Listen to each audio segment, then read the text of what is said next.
Hello world, I'm Brent. I am Chris. And this is Brent and Chris Talk. We Talk. And we're back. We are back. So, how was your week? The week was good. Overall. You know, it's life. Just kind of happens every day. But that's a good thing. I'd rather that than the alternative. Yep. My father-in-law always says every day's a good day as long as you're above ground. So, we'll keep it that way.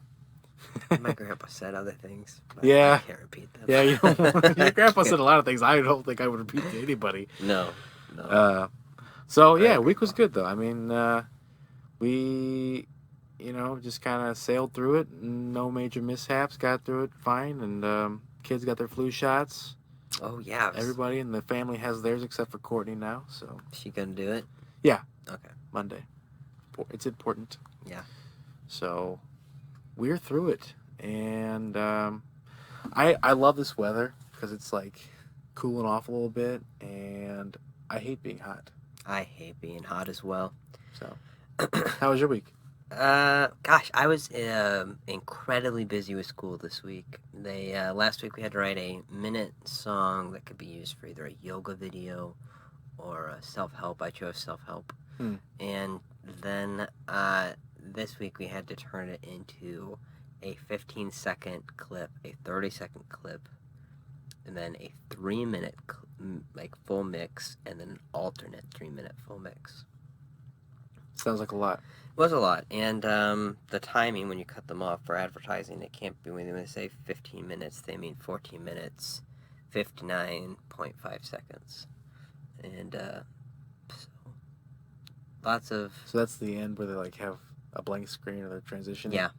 Or you don't want your mix to get cut off sharply. You want to have a clear ring off, a fade out. So interesting, very challenging. Good. Learning experience. Yes. Get your money's worth. Yes. So we have a smattering of information for you. Oh yeah. Always good things as usual, right? Yeah. Do you want to do a little take of the news first? Yeah, we should dive into that before we get into the main topic. The two stories I found most interesting this week was, first off, a scandal with a representative from California, Miss Katie Hill. Yep, she is getting the brunt of a lot. And basically, paraphrasing the story, she was caught having sexual relations with a staffer. Yep, she admitted that she had a relationship. Yes, and then that turned around and came out that it was a polyamorous relationship with her husband. Yep, which keeps being plastered across a lot of news.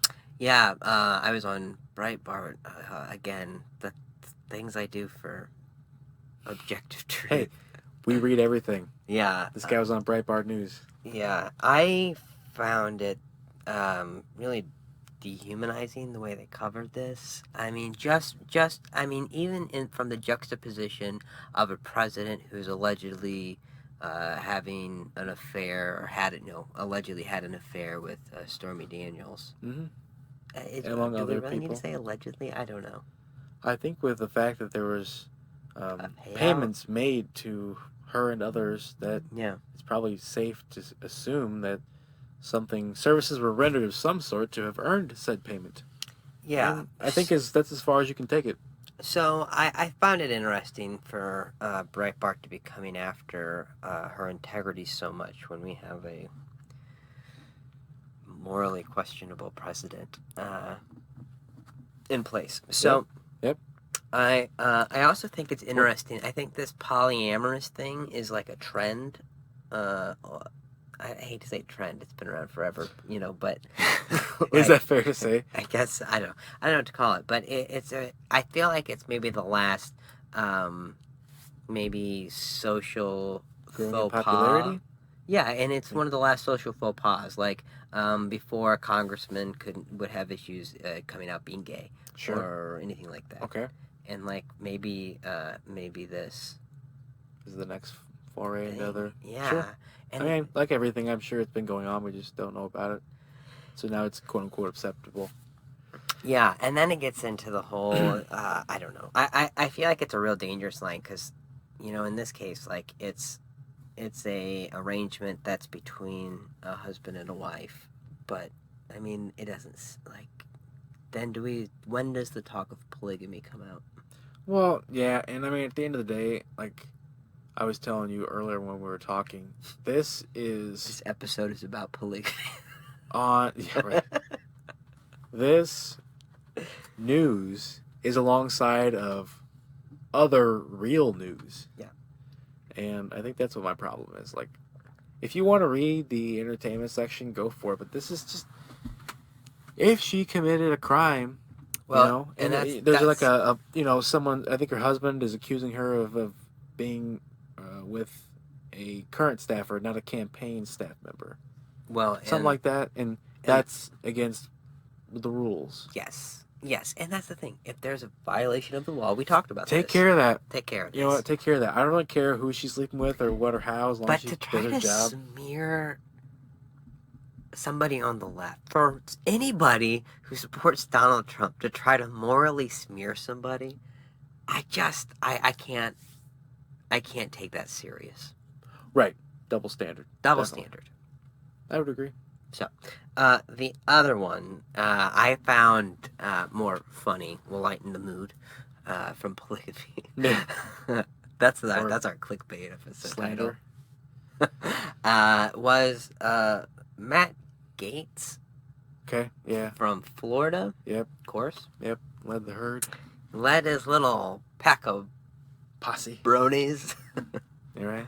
I assume they all get together and watch My Little Pony. Maybe. And led them all into a closed-door hearing. Yep. Gathering testimony related to the impeachment inquiry. Right. Now, I believe there were some folks who actually were allowed to be there anyway. I think 7 of them. I think it was... Yeah, of like roughly 12 or something like that. Yeah. So, if more than half of your group is allowed to be there anyway, is it really storming the event? Are you really? Yeah. Or is it just... showing up late?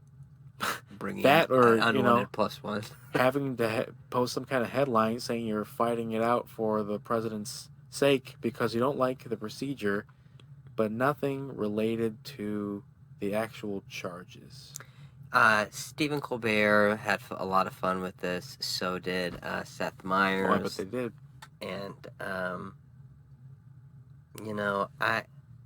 the thing I keep pointing out to everybody who has problems with the way they're handling this, first off, is that the rules the Democrats are following were set in 2015 by John Boehner. Right. A Republican. With these hearings. The rules that they're following, yeah, yep. with that. Okay, so, yep. I mean, it was the Republicans who set the rules, and now the Democrats are playing by the rules, and they can't stand it. They don't like it. And I know that happens in politics back and forth. I'm not saying this is I think like it's something we're both against in principle, right? Is we don't... Like, you shouldn't set the stage for there to be complete backlash when the other party takes control, which they will at some point. It's going to happen. It always happens. Yeah, and absolutely. It just has created a joke of our Congress. This is what it's coming to. Like, you see funny videos we think are funny, right? Where people in other countries' legislature are there, like, literally punching each other in the face and fighting it out and whatever else. And that's funny for some people to watch. Some state governments here. Hey, it happens, right? But right. It's kind of the whole spectacle thing. Yeah. Where this is what we've come to now, showboating just to draw some attention away from the actual investigation, which today, one news article that I was interested to read about was that the Republican National Convention has endorsed the impeachment inquiry. Interesting. Yes. What do they have to gain from that? Right. They have nothing to gain from it other than credibility from the fact that they think it's okay to do, right? Why, like everybody else, just try to shut down this procedure and say that it's not worth having? And when you have more and more Republicans saying that, yeah, we should be investigating this and figuring out what's going on, I think it's a good thing. And what I was trying to make earlier was that if you have problems with the way these closed-door things are going, the thing I say is that, A, the Republicans made these rules that they're following right now, but also grand juries operate in a very similar way to this, where the facts don't get to be presented to the public. Right. People want it to be more public, but they have to change the rules to make that happen. Yes, and again, we should do an episode on grand juries, because the issue I have with that is, like, a cop gets tried of a shooting in a community that they work at. So then they get tried in a community by the people who work with them in and out at the courthouse daily. And then they're expected to be unbiased and stuff. And most of these never leave the grand jury, and none of us know why, because grand juries are sealed documents. So if you have issues with what's happening now in the impeachment, which personally I don't, I think... Nope. I think the way the Republicans and the president have chosen to smear anybody, regardless of truth, the executive branch itself is probably the biggest abomination right now in terms of how they're handling this. You can't stonewall a procedure that's built into the Constitution. Like, that's not what it means to be American. Like, he's talking about people. He called it the phony Constitution. Right, and you want to call other people un-American. It is un-American to not stand by the document that you have sworn an oath to uphold. Yes. I have a major problem with that. I do too. And I think as the testimony from the people that are interviewing, I'm terrible at remembering the names right now because I've been doing too many things. Yep. But there's the gentleman who was texting, I believe, the ambassador to the EU or the ambassador to Ukraine that Trump placed, but he was saying, so to be clear, American aid is dependent on investigations for the White House and stuff. That interview, you hear the news about it, and they say his opening statements prompted a lot of gasps and sighs. Yeah, I bet. I mean, I don't think innocence is something that evokes gasps and sighs. Well, no, I mean, it's just like when they were investigating Nixon and Watergate, like when he flat out was telling his own staff how to tell campaign donors how to perjure themselves to avoid the link between himself and the money paid out to those burglars. I was talking to my dad about that today, and he was saying, it really started to fall apart more when they started to ask for more money because of the heat being turned up. It was... Yeah. And without those tapes, he probably would have gotten away with it. Probably. There would have been nothing, like he literally... And that's my complaint. I'm talking to my dad. Thanks for watching, Dad. And we go back and forth just about this impeachment thing, where I feel pretty confident this is going to go through. Well, it should. Proceed. Get it done. Be done with it. And he's eager to hear all the information first. And I respect that so much. I really do. I'm worried it's a little bit of my own bias stepping in. I just think that Trump does. I don't want to say it can't be fixed, but it's going to take a long time to undo the divisions Trump has festered. Yeah. And a lot of other things. Yes. So I'm eager to see them work on this. The pendulum will swing. Fox News ran a post or a poll saying that up to 50% of Americans actually supported Trump being removed from office. Yeah, and he got pissed off saying he didn't know what was wrong with Fox. I know. Well, hey, it's fake news if he doesn't like it, right? I know. So, I mean, that's kind of the interesting thing. So our main topic was going to be social media. Yep. And the how you need to break up Facebook, right? Yeah. So no. That's not it. I watched that near the entire 6 hour. Mark Judiciary Zuckerberg. Wait, Financial Committee, was that the one it was? I did not even write that down. Finance Committee. It was one of the. It was the most recent one, 6 hours long. Yep. And I watched too many of them actually. That's how long you can't. It was so long it like fried your brain. You can't even remember what committee it was.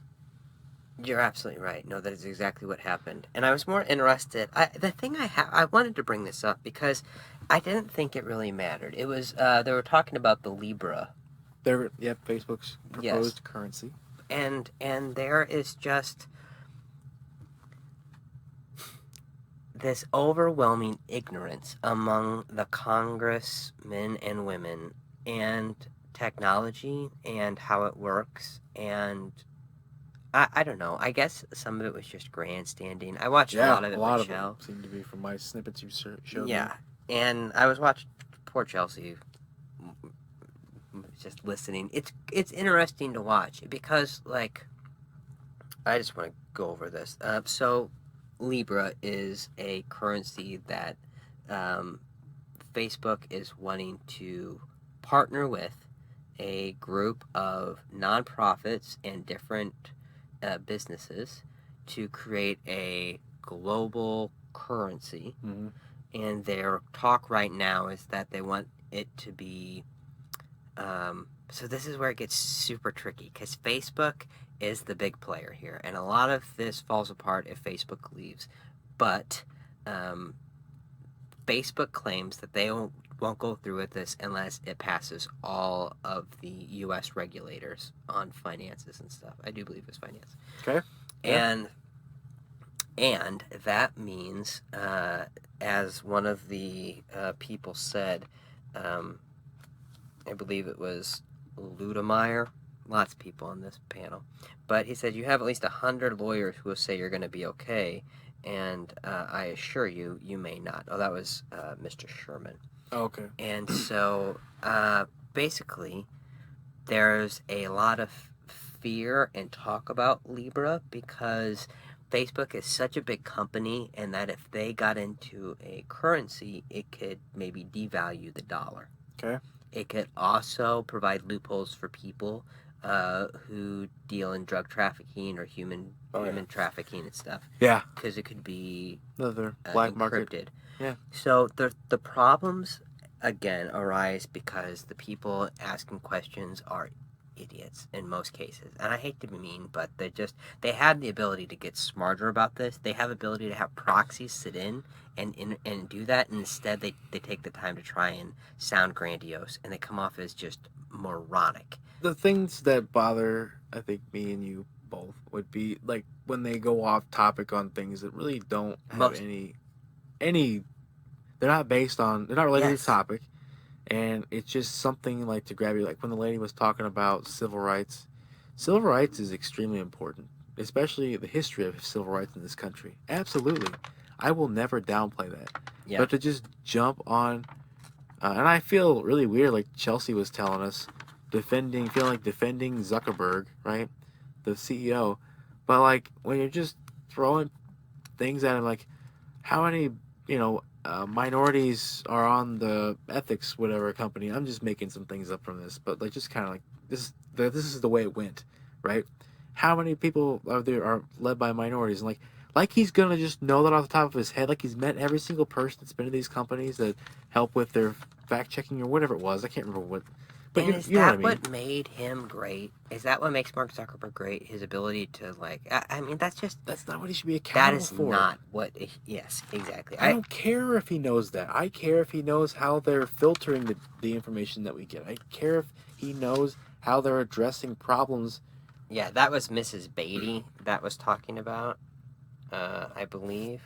Yeah. She was right. Yeah, I wrote, so angry, pointless questions about race, and brought up redlining. See, race matters, but guess what? Not in the context she was asking. Not for what she was supposed to be talking about with this topic. Just, why bring that? Why even do that? So, and there's lots of fun questions that first is, like, presented. Mark Zuckerberg is first off saying he doesn't know if it's going to work. But he believes there's a lot of people that don't have access to banking, and that sending money to people should be as easy as sending a message to someone. Yep. That's kind of his premise. And one of the people pushed back right away and said, look, a lot of the people that don't bank choose not to bank because they don't trust capitalism. They don't trust I've heard that. Corporations. Do you really think they're going to trust Facebook? Yep, and I believe that's right. And the answer is no. The answer is no. And so, but again, here's other things to talk about. Libra isn't really a cryptocurrency. It's not decentralized currency. They want to have actual liquid assets to back the funds. Back the funds. The currency. And the interesting thing they have going for them is they want to use, or talking about using, multiple currencies to set the value. And the argument that, like, one of the congressmen pushed back was that if you're using the U.S. dollar, the ying, sorry, what is it? Well, there is the yen. Yen. The yen. And the euro. Yes, those are real currencies. I know. That's all right. That if you were using all three of those, which they all fluctuate so much, it would be hard to put a U.S. dollar in to get a Libra dollar and pull it back out and say it's going to be the same U.S. dollar now. Well, because there's other factors playing in. Fluctuation in currency would be one. And in the United States, guys are saying that, why not just use a U.S. dollar for this? And Mark Zuckerberg pushes back that America is just behind on this. Like, we are behind. There is not a good answer or a good innovation in this field. And okay. So one of the words they're talking about, I don't know if I buy that. Well, you're right. You're right and wrong, because they don't have a good online currency. And so there's literally talk about a digital dollar. Okay. And that would be a U.S. economy. Why do we need digital dollars? Don't we have digital dollars in my bank account now? So do you want the Glenn Beck story? Short answer, no, but I'm sure it's important, so give it to me. So Glenn Beck's big thing that he used to talk about all the time was that they're going to end currency because they want to monitor everything you spend money on. I agree they want to monitor, but it's not they, the government. It's they, the grocery store, and the other people selling things. Yeah, I mean, I don't disagree with you. The government wants to know what you buy, too, but that's just mainly from GDP. Right, and the U.S. dollar is hard to use for sex trafficking and drug trafficking and stuff like that. That's the one thing these congressmen and women keep saying, is that the U.S. dollar is good for a lot of things. It's not good for drug trading, sex trafficking, and the other one I can't remember. Okay. But, so why not just use the U.S. dollar? And he says, well, this is going to be a multinational currency. Okay. And the U.S. dollar is multinational. Huh? The U.S. dollar is multinational. And that's one of the greatest lines somebody said, that the U.S. dollar is strong. And because it's strong, it allows us to have power through sanctions and not boots on the ground. That is correct also. Isn't that brilliant? Yeah. I thought that was great. And so they're pushing back saying, if you create this currency that's not mainly based in U.S. money, you're going to devalue the U.S. dollar, and now we don't have the ability to put such strict... The U.S. dollar is the basic, it's the standard for valuation for the globe, basically, right? And so, I don't know. I'm struggling with this. I get where you're going, but and honestly, I don't have a narrative here. I'm just giving you some information. One of the guys calls it the Zuck Buck. I like this stuff where they mispronounce his name on purpose because he has a name tag right in front of him, and they're calling him Zucky or whatever. Zuck, yeah. Oh, yeah. So it's Mr. Scott, and he's like this guy, nice guy, I bet, but he appears to be just so clueless about everything. Tries to corner him on redlining, which is the process of businesses wouldn't go to certain areas because of race and stuff like that. Okay. And if essentially it would put a red line around the district, and there wouldn't be any chances for people in that district to get education, job notifications, debt forgiveness, things like that. They would just become...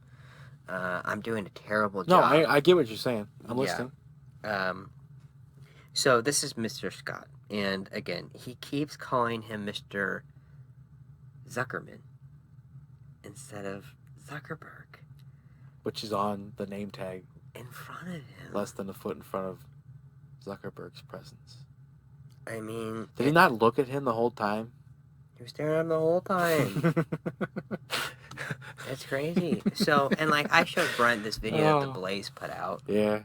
Again. Thank you. I've been on Breitbart. I've been on Blaze. Hey, I've watched 6 hours of Zuckerberg. You just pay Glenn Beck's utility bill. I know, man. At least the Zuckerman. I'm going to start saying it now because Yep. it's just in my head. Yep. I watched that. That was through Now This News. I'll put links to all the sources in the thing. By the way, we started putting. I keep meaning to say this. We put timestamps now in the comments. Yes. So you can skip ahead if you don't like this. Yep. I don't know what else we're going to talk about, but forward into whatever you like based on whatever he's putting timestamps on. That. Something will be there. That. So Brent talked about this guy, Mr. Green. He Yeah. was the one who was trying. That was that one guy that I showed you in the Blaze video. Yeah. And the guy who called him Bertie Madoff, but said he wasn't calling him Bertie Madoff. Yeah, I mean, the things I wrote down was he's clueless and he's racist. And this is a black guy. I just want to make sure that your country's not being run by all people who, let's say, with similar characteristics. Yeah, he again inappropriately brought race into a topic that really wasn't about that. Again, it's important to discuss in the right context and time and place, but this is not about that. No, this was strictly about Libra. So it's this Mr. Scott. If you're gonna say that the Libra's Mr. Green discriminating somehow, and what was that other lady I told you? Mrs. Beatty. Sounds right. Beatty, yes, angry right there. Yep. Okay. They all brought up redlining, something that he got caught by. The ACLU took a case against him because they were not doing a good job fixing the issues of people targeting ads. Oh, okay. The ads were profiling people. Well, yeah, basically, yeah. They were not targeting. Schools wouldn't target to black communities. Debt loan people wouldn't target to whatever. Payday predatory scheme would target black neighborhoods. Yep. Okay, I follow you. So, they made laws doing that. Eventually, in my notes, I wrote down specifically what it was. I just didn't get there yet. But these people just seemed hell-bent on driving the point about his lack of knowledge about diversity, and it just seems so grandstanding and so pointless. And, race is important, diversity is important. Here's my thing, though. It's a bad assumption to think that only people of a certain race or gender can govern or make good laws for that race or gender. Correct. That's... Dialogue's important, and I refuse to believe that Zuckerberg would be so naive as to not have a diverse set of opinions on his board of directors at least, but also within his management team. I think that the lady, Mrs. Beatty, started off when you showed me on that clip that she was mad that he was referencing some lady had something to do with civil rights, and she's like, no, that lady had nothing, I know her well, and she had nothing to do with civil rights. It's like, okay, but is she qualified to do her job and whatever it is related to? And dude, you know what she was talking about is an independent thing that they decided to do, Facebook decided to do, to make sure that they have a good spread of women and minorities. And she attacked him because... He doesn't have to, by the way. No, this was voluntary that he chose to do. And she attacked him because the person she put in charge of it doesn't have any background. And so, so not only do you have to be... It's not good enough that she's a woman in charge of that. And maybe she's a woman of color, I don't know. But now she's not qualified. Immediately, It's asinine. And then this guy, Mr. Barr, gets to talk. And, I'm not kidding you. You can tell if they're Republicans because they'll always thank him for being a capitalist. I like to thank you, Mr. Zuckerberg, for being a capitalist. I admire what you've done and how much money you've made. I currently have dirty dreams about making as much money as you. They didn't say that, but that's what they are thinking. They want that Zuckbuck money. They want a Zuckbuck? They want a Zuckbuck. Zuckbuck. So Mr. Barr, it literally calls. He goes, people here on this panel are advocates of socialism. He got to that within a first minute. And then literally... Oh, look at tribalism, folks. That's a good episode. Watch this interchange, everyone. Mr. Barr, Representative Barr with Mark Zuckerberg, okay? Look for this interchange. Because then he says, I don't want you to get bullied. He literally starts to bully him about not being bullied. Not being bullied. And I'm not even kidding. Well played. Go watch it. Yeah, It is that sounds painful. I could not turn this off. It was just, it really was good.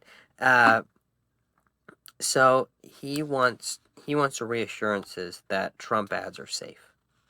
And we're going to get a little bit more about the censorship, but this is why I couldn't, like, this is like, oh wow, this is about what we're talking about. So I kept going. Then there was a guy, Mr. Wilson. He talks about how there's people on the left who wants to make a law stopping tech companies from forming digital currencies. And digital currencies, that's the biggest thing here. Digital currency is more of a better name for what they're doing. Cryptocurrency implies a destabilized, non-central... It's the backing. Yes. And one of the things I thought was interesting, someone pushed him on this. It was Mr. Foster from Illinois. And they're working on the Dashboard Act. But basically, he pushed him on if Libra was truly anonymous or not. And Zuckerberg really couldn't give a very clear answer, but he talked about would there be fraud protection? Because credit cards have rules and how much they're going to have to pay you if you get a fraudulent claim and all that stuff. Mm-hmm. And he says, I don't really know about that. He brought up how Bitcoin has no safety mechanisms in place to stop or reverse transactions. So let's say me and Brent are rich off Bitcoin.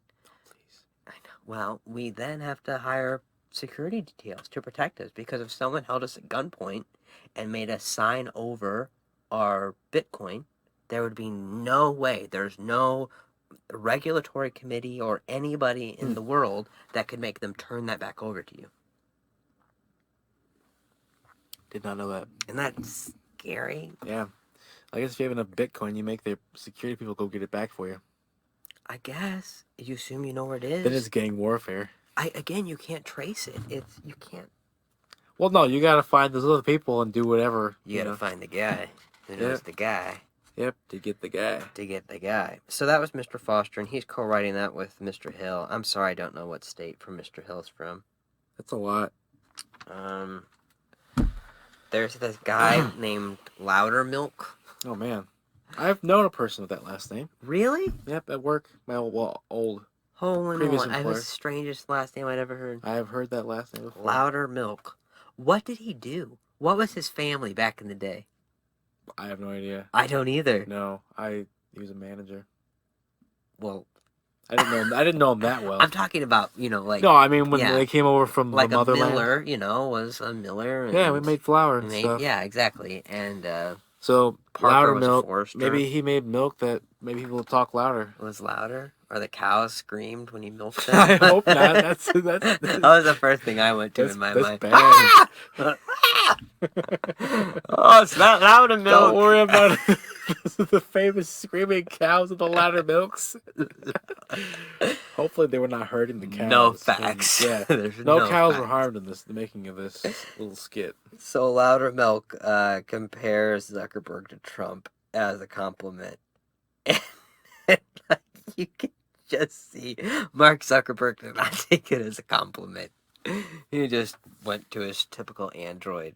The guy does kind of look like... he is so strange. That haircut of his is so strange. For a lot of money, yeah, you figure he would have done something with that, but it's that eccentric nature of these quote-unquote successful people. It was Representative Vargas who stressed the importance of the dollar and allows for sanctions versus troops on the ground. Okay. And how about that? He just talked about how Mark Zuckerberg keeps saying that he's really pushing to make sure that the main backing, the main liquid, how would you say that? The main liquid assets of the Libra is American dollars. Right. But he doesn't want it to be the only one, and he doesn't want to base it off U.S. regulations. He wants to base it off Switzerland's regulations. Okay. Why? Because apparently they are more ahead of the times and have clearer regulations based on this kind of a thing. Interesting. It is interesting. I'd have to know more about it. And it's so confusing that I didn't know where else to go with it. But I just thought, I hope I can encourage you to watch congressional hearings. It was the House I think it was House Judiciary Committee is the one I was showing you when you walked in. Okay. And one guy said finance, but it could have been a different video we were watching. We watched several of them. I'm so sorry.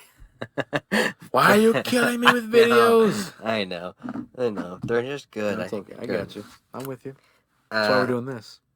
So, Mr. Bud talked about a security exchange and just how, again, the dangers of comparing Bitcoin to Libra. And they talked about how Mark Zuckerberg says there's the digital equivalent of a town hall, which is like Facebook, but there isn't really a digital equivalent of a living room. Okay. What the hell's the point of a digital living room? Well, I mean, like, he says, messaging apps are just messaging apps, but that's really all they are. Like, if the people are in their living room, so it's living room chat. I know. I don't know. That's kind of a dumb analogy. It was. I didn't get what he was really going with it. I mean, it's a social network. That's one of the things I wrote down about the good things about social media is that it connects people, right? Family, friends, all that. This guy, looks like you wrote Wiz Khalifa. I know, it's like Mr. Krustoff. I don't think that's right either. Sure as hell wasn't Wiz Khalifa either. It was not. He was Let's not just say, there. yeah. But he made a really good point that if Mark Zuckerberg is worried about helping people who don't have access to banks, as he put, why doesn't he make more of a interest in helping people who don't have access to the internet in the first place? Yeah. Yeah. Which Zuckerberg pushed back that not an unfair question. Mr. San Nicolas from Guam worries that Libra will spiral and grow just like Facebook did. And then that's why it's as important to talk about influence as its influence and stuff, which brings us more to the heart of our primary conversation topic. At 36 minutes in. Not bad. Love you guys. Well, plus the intro video at 26 seconds, so 37 minutes. But talk about we all know that there was Russian interference in our social media. Has been. Yes, and now it's more than Russia. We also know that at the time, and even really now, it's not really illegal. Yeah, influence campaigns in and of themselves. Specifically to buy ads. Correct. And stuff like that. It's not illegal. Where it's getting illegal, though, is I was watching a thing about what they're doing in India, I think. Mm-hmm. Watch too many videos. But they're paying people in India to then take over their accounts. So, me and Brent are Russians, and we have information of a non-truthful nature, and we want to peddle that in in India. Okay. But the rules prevent us from doing that because we can't prove our residency there. So we simply pay somebody who lives in India to rent their account to us, for us then to filter it through. So this is negating and circumventing a lot of the things that even me and you had to take now get ads out for us. Sponsoring things on Facebook is difficult. Especially political stuff. They made us verify our addresses. They made us do it through two send our IDs. Send a picture of our IDs. We had to send our address. And then they had to send us a code to our addresses, both of us, because we're both on there. Yeah. And you would have had to go to a lot of trouble to go to put someone else's address in and go steal their mail. You know what I mean? Well, I mean, yeah, if you're a foreign entity or something, that would be wild. The ID would be hard. Yeah. I would assume to doctor. But that's interesting. What access does Facebook have to the DMV?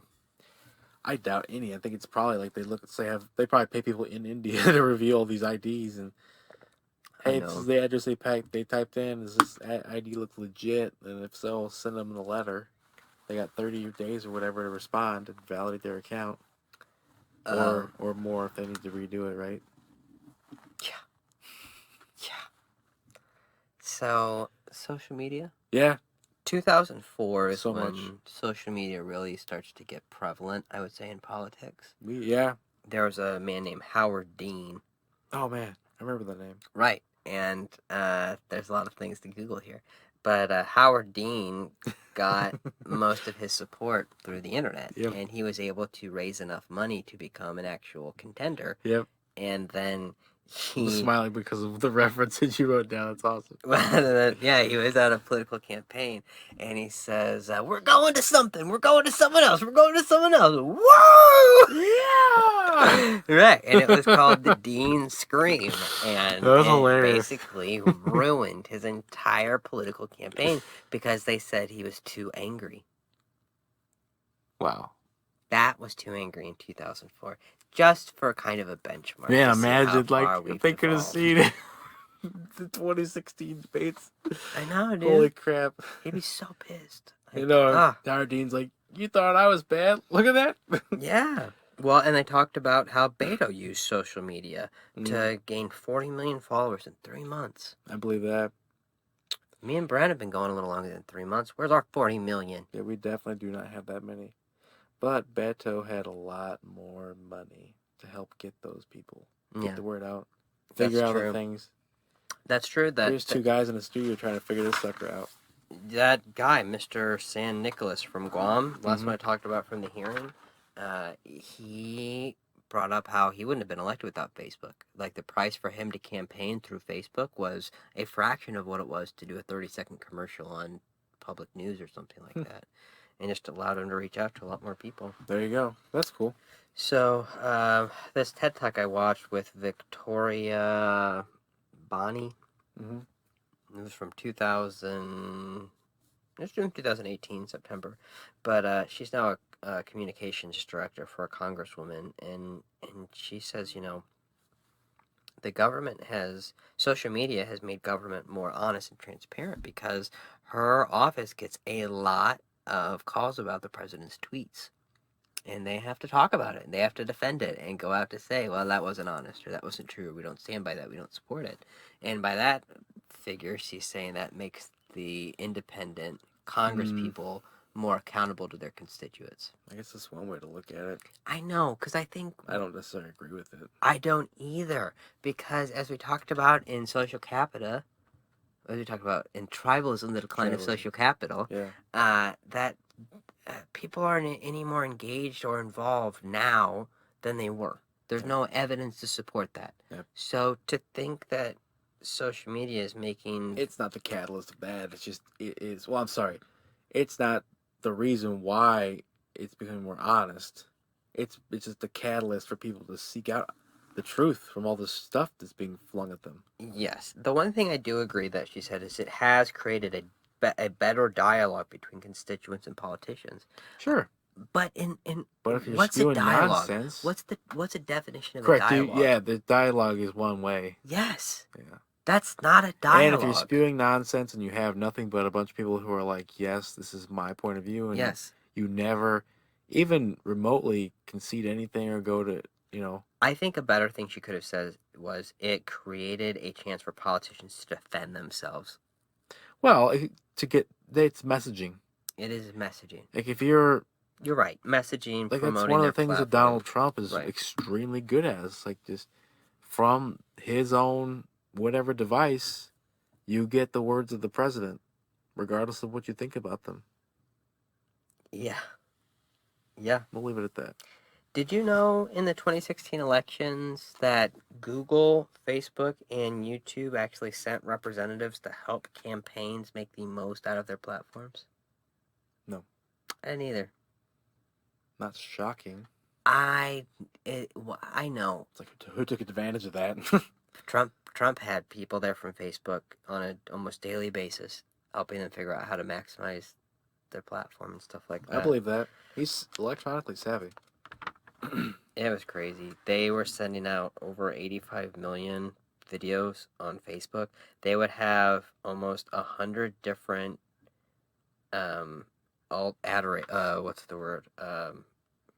versions of an ad. Oh yeah. So like if they wanted to go to a place that people didn't really like Trump, they would put the message out there, but they wouldn't have Trump appear in the video or at all. See, and I get a bunch of them like now ads on Facebook where it's like, do you support the president? And like and his fight against the liberal social, I know.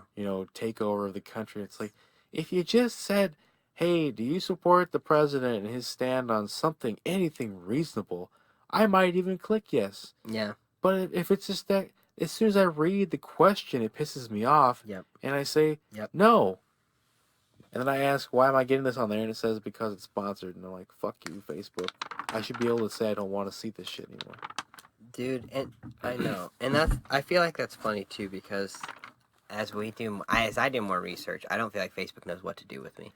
It doesn't know what kind of ads to send me. It doesn't know what kind of news to send me. It's complex. I mean, think about, I recall, I think I told you this, when I was like at freshman orientation at Bradley, 2005 in the fall. Yeah. That's when people were like, hey, are you on Facebook? And I no, what the hell's Facebook? Like, I knew about, I think MySpace was around, and there were some other things, and the internet was around, of course, but when I got on Facebook, I gravitated towards that versus MySpace, because I hated, like, making a MySpace page, and, like, maintaining all that other crap, and, like, I just didn't want to deal with that. And here I could just literally make a simple profile page, and it was, like, student collaboration, right? Our band still has, like, a MySpace page up and going. Really? Yeah. That's hilarious. Yeah. It's probably, like, a phenom, like, viral thing That'd be so funny. on a Philippine island or something. I think we have the pictures of in front of Justin's shop. What? I think it's the pictures of us sitting in front of Justin's shop. Oh my gosh. It's not great. No, not at all. Sorry. So, yeah, man, I mean, so it started off, in my opinion, like, it's family, collaboration, like, schools, where I think the main driving, you had to have, like, an EDU address at one point, I think, an email to, like, sign on to it. So, like, that was the point of it. And then it grew, and then people started using it as a platform to, like, sell stuff before the marketplace was even around. And, like, people just, it became, like, their personal avenue service to advertise.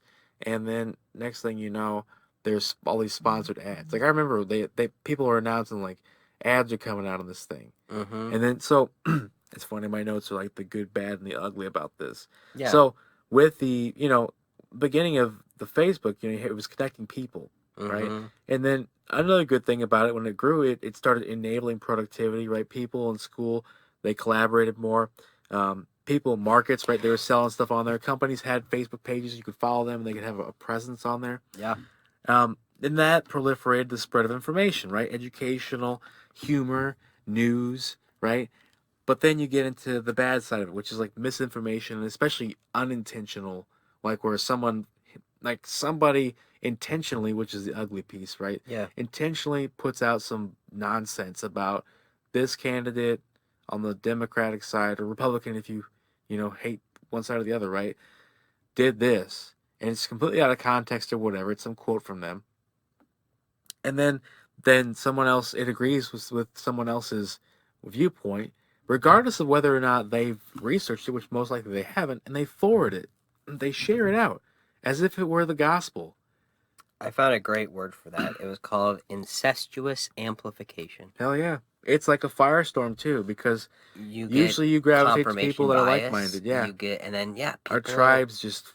Yeah, that you feel bolder, and so the voices of reason get actually more marginalized because there's, like, this... Yeah. Courage of ignorance. Yeah. Well, people, they want to support things they believe in. But Brent talk about often here how we go to different sources and stuff like that. Oh, yeah. And I found a word that they use for that. They call it deputy curators. Okay. I think that's something we try to be. Hell yeah. I definitely would like to consider myself a curator of information.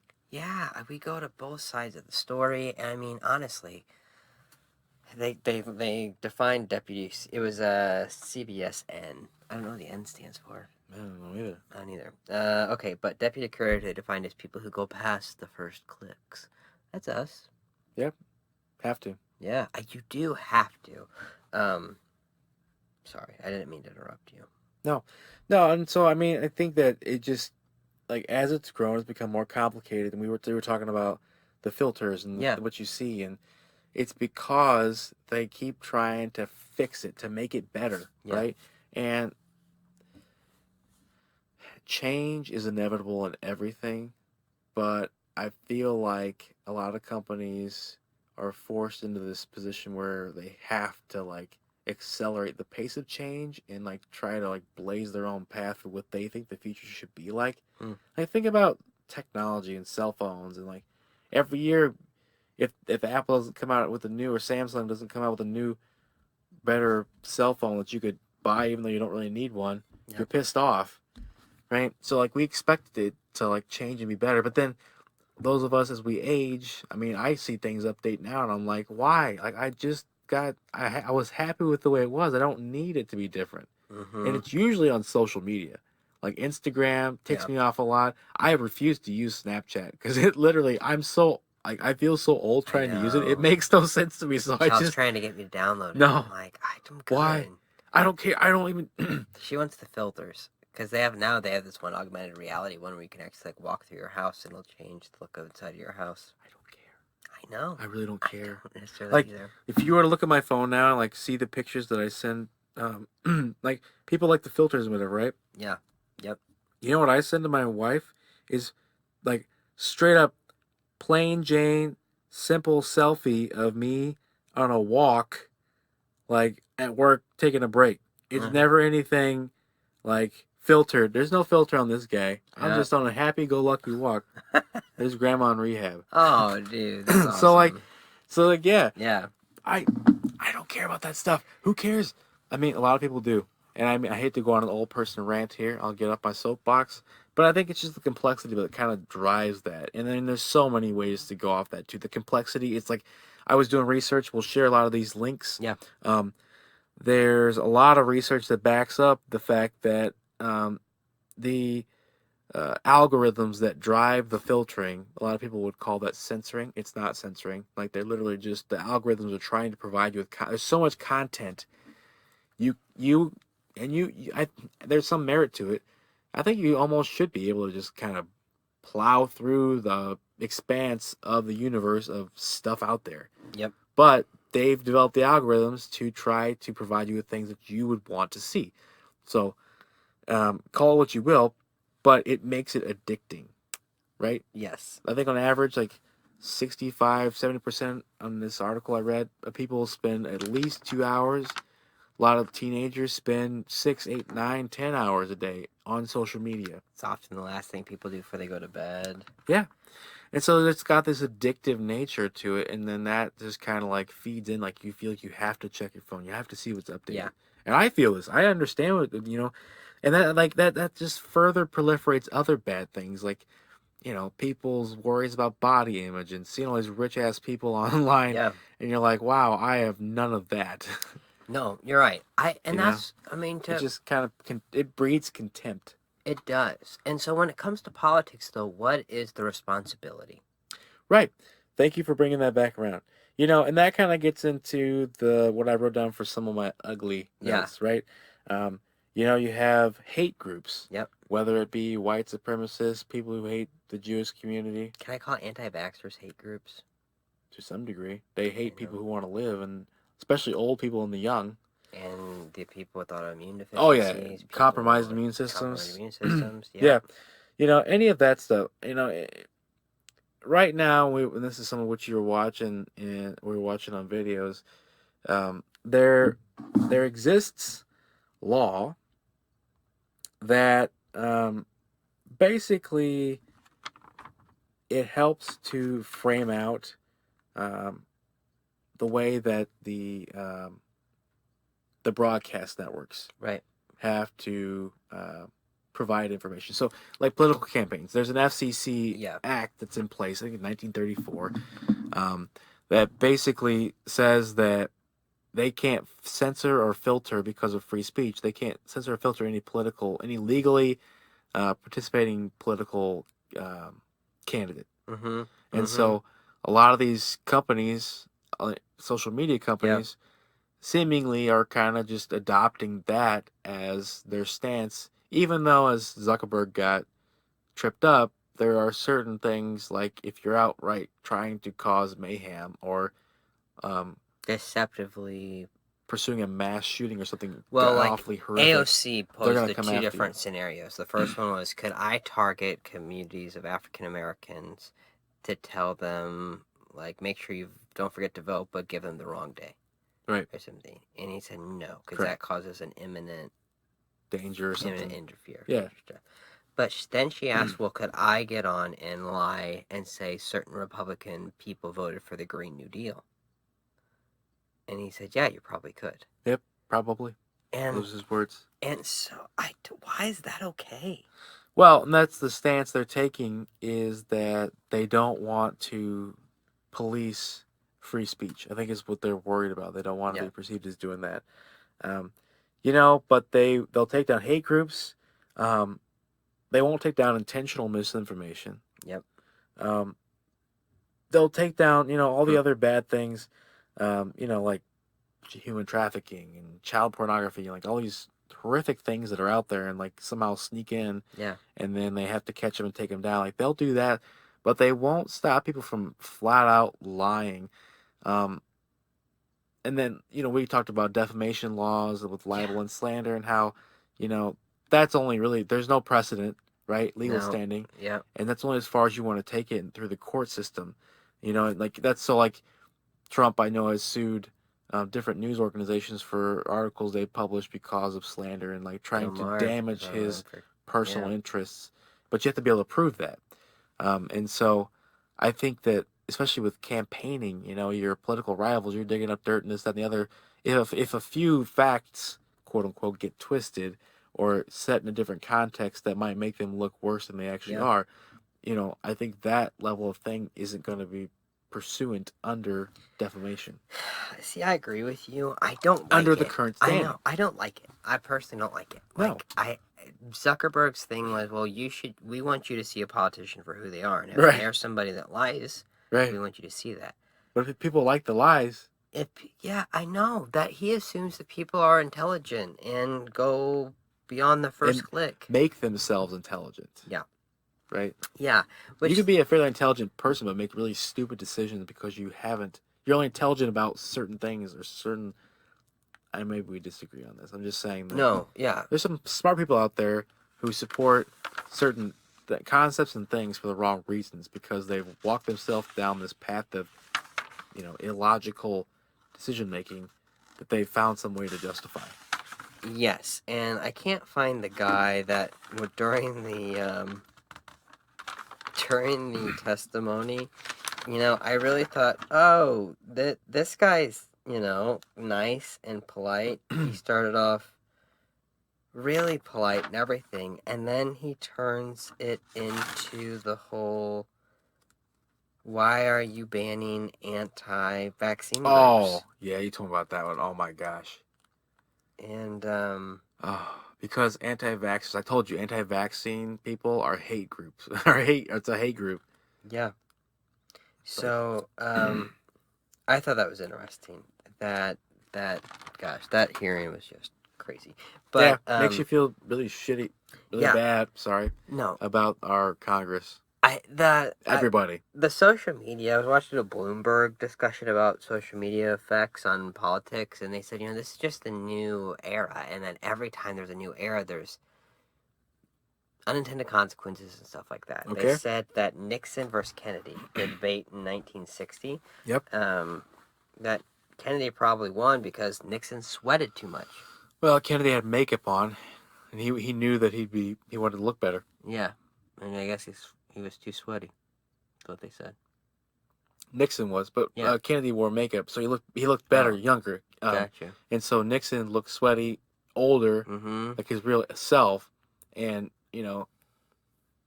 every bit of what he was feeling showed through that. That's interesting. So Kennedy appeared more confident than he really was. Facebook has over 2 billion users. Mm-hmm. I think that's a lot of people, and one of the things me and Brent were talking about with the ads is Elizabeth Warren recently put an ad out with intentionally incorrect information. Yep. And it flew by. It was not. They couldn't take it down, and I don't know, man. I don't know if I'm for that. I don't like that you can put intentionally misinformation up there. Like, look what happened with that pizza thing. Yeah. Where that one right-wing idiot believed that there was actually a sex ring or something in some pizza joint in Washington, D.C. Oh. And they went in and actually started shooting the place. Oh. I mean... Sounds familiar. Yeah, I can't remember the name of it. It was some Planet Pizza, I think, or something. Yeah, and see, I think my problem... So this has been going on forever, right? Yep. You know me, I read a lot of things about the beginnings of the country, and this has been happening literally since the beginning of the United States of America. It was a big thing when Jefferson was running against Adams. We talked about this before. Yeah. The Jefferson basically bankrolled a newspaper that went after Adams, saying all kinds of things that were definitely not true about him, but like just to make him out to be a madman. Yeah. And so like it's been happening forever. That doesn't mean it's right. So you could almost make the argument to one side of it, like we should expect this in politics. But should we have to? But they used to have something called the Fairness Doctrine, which basically pushed news and stuff from doing... Basically what happened is it's why we have mainstream media today. It's worth looking into. We could do a whole show on the Fairness Doctrine, but it was basically put to an end by Reagan, and it was finally taken off the books by Obama. So it's somewhat of a relevant thing, and basically the Fairness Doctrine, its goal was to prevent people from being too biased and stuff like that, taking too much of a stance on a main network. What it ended up doing is making people do just ridiculous BS stories that didn't do anything hard-hitting journalism because they didn't want to get accused of it. Yeah. And that was the other thing we talked about in media is, are they targeting certain groups more than others? Because the conservatives have came out lately and said that they're being suppressed. They're being suppressed. And even if you look at the sources we put in the Glenn Beck show, one of those is with John Stossel talking about social media and how they're suppressing. How can the president have 2 million followers but not get 1 million views, and like the lady we just saw, not get 1 million views within an hour? Yes. And I hate to say it, like that's not proof of suppression of conservatives. Well, yeah, I mean, you can't, if people don't like what you're putting out there, they can't help it. Like they're not going to click on it. Yeah. And if you don't have a heavy hitter, the filters aren't going to push you out as much. Like that makes sense to me. Not that I agree with it necessarily on those grounds, but I'm just saying. There was this lawyer, so there was this other panel I started watching, and I'll put the link up to it, but it had Diamond and Silk, who are two ladies that are conservative-leaning, and they were claiming that Facebook targeted them and shut down their views. You can't like their follow their stuff. Yeah, I mean, they have all kinds of good stories. And then there's other people on there who have real data and information, not just opinions, and don't sound like crazy people. One of them talks about the Fairness Doctrine. One of the other guys says that, look, Facebook is about 50-50 with conservatives and liberals, just like America. Why would they try to tick off half of their user base? From a business model, it doesn't make sense. Yep, I would agree with that. And he said, look, there are other people. There's this guy, Michael Stokes. I'm hoping that's his name because it's interesting. And he did a queer version of Jesus, and he also took a lot of picture of queer troops, is how the guy called it. Okay. And these pictures were getting flagged as inappropriate and stuff like that. And so the argument against this is that liberals get targeted too, accidentally. One of the other ones that was popular was breastfeeding. And then in 2014, the Philando Castile, who got shot by the police, that got flagged as inappropriate. Oh, yeah, okay. And then it got put back on there. And one of the things that's happened recently is, Facebook has really tried to step up with the artificial intelligence. Yeah. And there was the other gentleman on the panel was Professor Waldman. He's a professor of law in New York. Okay. But I'll put this up there on the thing. It's one of his quotes from his panel, or from his testimony, though. It said, "When humans get involved, we are left with a couple of possibilities, none of which is an anti-conservative bias. Either the bias swings both ways, or perhaps content moderation at the human level is more art than science. And Facebook doesn't have enough Rodins or Rembrandts and Vermeers. Although Facebook needs to do better, the steps we know it is taking will not solve the problems, because we know from Mark Zuckerberg's recent testimony that the company wants artificial intelligence and data-trained algorithms to do more of the work." Mm-hmm. Sure they do. And like he said, with the breastfeeding and other things, It's gonna just do it. It gets accidental. Yep. And I like this. He put, AI is fallible and not yet as good as you think it is. It doesn't understand context. It has trouble with idioms. Yep. It can be biased, even racist, and almost religious reliance on the capacity of AI and machine learning to solve Facebook's problems presents a vision with a big blind spot. Yep. And when the platform asked users to send their naked pictures so they can train their AI to spot non-consensual nude image sharing, yep. More importantly, Facebook's problem isn't a scale problem.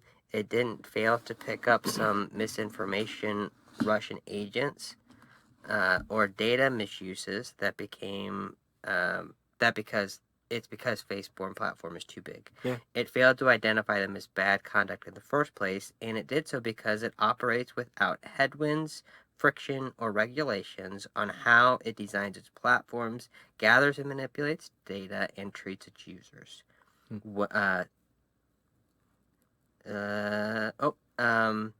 Content moderation of Facebook is a part of the larger narrative about how the lack of even reasonable regulations allows Facebook to take a cavalier approach to our privacy, safety, and civic disclosure. This was on stark display when Facebook allowed data on 87 million of its users to be accessed in violations of its terms of service. So although the evidence isn't there to suggest a systematic bias when it comes to content moderation, there is evidence that Facebook, when left to its own devices, cares very little about the safety of our data. It only cares about collecting it. Reasonable steps must be taken to rein in Facebook's near unlimited power to violate our trust. And there's unknown consequences to all this data sharing. It's just crazy. I find it an amazingly congruent theme that Republicans always have a problem with equality. When it's because again, there is no evidence to base that conservatives are targeted unfairly or biasly. The people speaking on this panel talked about that, the professionals. Yes, but it does seem like Republicans are the ones making a big hullabaloo about it. Sure. And Republicans seem like they always have to be under attack. They seem like they always have to be targeted. Like, it's a strategy. It's tiring. It's making my life go by faster than I want it to, in a way that I did not want it to go by. Yeah. I just feel like this year is... Can you imagine Trump has been president for almost 3 years? Yeah. Feels like nothing but chaos. Dude, it's like a 3-year hurricane. It does. It feels like a blink. I mean, my kid's gonna be 3. Like, it's just crazy to me. At least our kids were born when Obama was still there. No. Yeah, they were. Well, okay. He was still in office. He was still in office, but Trump was the... Doesn't matter. He wasn't sworn in yet. I like your take on it. Yeah, I'm a very technical person. You just beat it. Just barely. That's crazy. We made it. That was a month to the day. I was not. Yeah. It's like 4 days. Well, does he get sweated on the 20th? I don't know why. Somewhere in there. My kid's birthday is the 18th. Yeah. So, yeah. So that Professor Ari guy has a great opening statement. Yeah, it's worth checking out some of these videos. That fairness doctrine's really good. This Mr. Sazik also had a beautifully written, and these are panelists, not the congressmen who are idiots. Yeah. But that Mr. Sazik got up there and said, young people share more than anybody on Facebook. They just share more content, and young people overwhelmingly lean left. And so you can't expect even numbers. There's this, I feel like when we grew up, people made fun of how everyone got trophies. Yep. That was a big thing. Yep. Participation awards, they made fun of that and stuff like that. I remember many Battle of the Bands we did not win or got a participation trophy. I just feel like that was a more nonsensical thing that wasn't really happening. Maybe it was happening somewhere, was not happening here. No. You just don't, life's not going to treat you like that. You don't get a cookie every time you try. Yeah, and like that Diamond and Silk duo that was on there. I mean, they were just complainers. Oh, man. Even though this is what's making them all their money? Yeah, and I get it. Like, it is scary to have an overlord. This is the one thing I don't understand. Why are the algorithms, why are they private? They're proprietary because, this is what the argument they would make, is they're proprietary because that's what makes Facebook what it is, the current content provider. It's like Google's algorithms when you search. They'd make the same argument that they provide you. There's however many pages, man. Most people only look at the first few at the most. Most people, I think, statistically only look at the first few links. They don't even go down to the bottom of the first page. So that's what, it's like the same kind of thing. Like, it's driven by, if everybody knew how to do the algorithm like Google, then they wouldn't need Google. I mean, I guess. You could make a second Facebook that was like the old Facebook that would probably work just fine. You know what I mean? Without all the ads and the sponsorships. Like, that'd be freaking awesome. They should have that for college kids at least. That was part of the fun. The point of it. Yeah. Yeah. That's interesting. Yeah. I will definitely share all the links. I don't expect anybody to watch the 6-hour one. Probably not going to happen. But it's worth tuning into some of the tidbits, especially the people that you hear about. That Diamond and Silk, yeah, they have, they present graphs and stuff. And I just think it's funny because me and Brent are just getting into this podcasting thing and the analytical side of it all, the data, and I can tell you there are weeks that we do really good. Sure. And there are weeks that we do not good. Yeah. And very little engagement. It happens. I always rack that up to content more than the... We have had thousands of views on videos. Yeah. And you'll get like 4 likes and maybe 1 or 2 people commenting on a handful of the however many of the 12 videos we've done. Seriously. Yeah. Like, it's astonishingly hard. You get the views, but engagement, it's like taking that leap. Like, people, I told you this, people have to go way out of their way to actually engage with you. Unless they're like super passionate and want to argue with you. Like, kudos don't just come. And I think that that's something that people take for granted, is that, oh my God, I've got X amount of millions of followers. I don't know how to have 1 million views in an hour. Like, you can't just count on that stuff. Like, people may not like what you have to offer. Yep. Like, yeah. That's taken for granted, and that's assuming that you have more power and making an excuse for things. And that's what social media does. It does a good job at it. It does a bad job at it. It lets the populace come to the top. Sometimes it's good, sometimes it's bad. Yeah. Oftentimes it means you're popular for a minute and you're not popular. The clickbait thing, yeah, it's... I hate to say it, but I mean, some of the titles that we have to use to get views, to get people to actually read it, you don't want to have a super scientifically, paper written title, social media and the political inference from, you could just make up a 15 word title for this and no one Harry Potter in front of it, Harry Potter, right? And then you have that kind of crap where people are just like sticking something that probably isn't even going to happen in the video, like the first word, like, just to grab your attention. So it's an incredible thing. It is. It really is. It's gonna keep going forever. It's a beast. We'll update more on this. I was gonna do the polls, but I think we're good for now. Yeah. Next week we're gonna give you guys a good update on polls.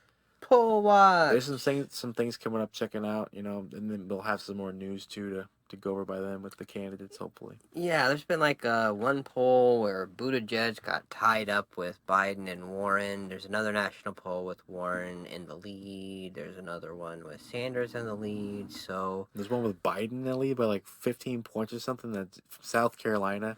Yeah, South Carolina. So it's just like, which is, I'm guessing, predominantly African American voters. Don't know. That's the one thing I do have to say, and I may piss people off on this, but I don't understand why Zuckerberg didn't push back. They were grilling him about the redlining and stuff like that, and how, African Americans got targeted very specifically with the misinformation ads from Russians and stuff like that. Mm-hmm. Why don't we address the lack of education and how we're failing large groups of people, especially minorities and stuff like that? Education needs to be an even playing field. We should have a country where people are equally as smart across the board, not based on what zip code you grew up in. And I don't think that's a radical idea. Nope. This is what we get. That we are reaping the benefit of keeping education off the priority spectrum. When I grew up, I always heard that no one talks about education because people who vote are seniors and adults, and they don't have kids, and they're not worried about their money going to schools. They're worried about their money going to Social Security, infrastructure, jobs, stuff like that.